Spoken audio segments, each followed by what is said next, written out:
ఇప్పుడే తాజాగా అందిన బంగారం మరియు వెండి ధరలు ఎలా ఉన్నాయో చూద్దామా ఫ్రెండ్స్. ముందుగా మన ఊరి అమ్మాయి ఛానల్ సబ్స్క్రైబ్ చేసుకోండి. మీరు సబ్స్క్రైబ్ చేసుకొని లైక్ చేయడం వలన ప్రతిరోజు బంగారం మరియు వెండి ధరలు మారిన వెంటనే మీకు ఈజీగా తెలుస్తాయి. ఇక లేట్ చేయకుండా వీడియోలోకి వెళ్ళిపోదాం. ఈరోజు బంగారం మరియు వెండి ధరలు ఇలా ఉన్నాయి. 22 క్యారెట్ల 1 గ్రాము బంగారం ధర 13,100 రూపాయలు సేల్ అవుతుంది.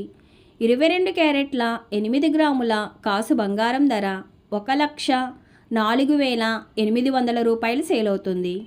22 క్యారెట్ల 10 గ్రాముల బంగారం ధర 1,31,000 రూపాయలు సేల్ అవుతుంది. ఈరోజు వెండి ధరలు ఇలా ఉన్నాయి. 1 గ్రాము వెండి ధర 240 రూపాయలు సేల్ అవుతుంది. 10 గ్రాముల వెండి ధర 2,400 రూపాయలు సేల్ అవుతుంది. అలాగే 1 కేజీ వెండి ధర 2,40,000 రూపాయలు సేల్ అవుతుంది. డైలీ బంగారం మరియు వెండి ధరలు తెలుసుకోవడానికి వీడియో లైక్ చేయండి. అలాగే మన ఊరి అమ్మాయి ఛానల్ సబ్స్క్రైబ్ చేసుకోండి. బంగారం ధర మరియు వెండి ధరలు చేంజ్ అయిన వెంటనే మళ్ళీ కలుద్దాం. Thank you for watching.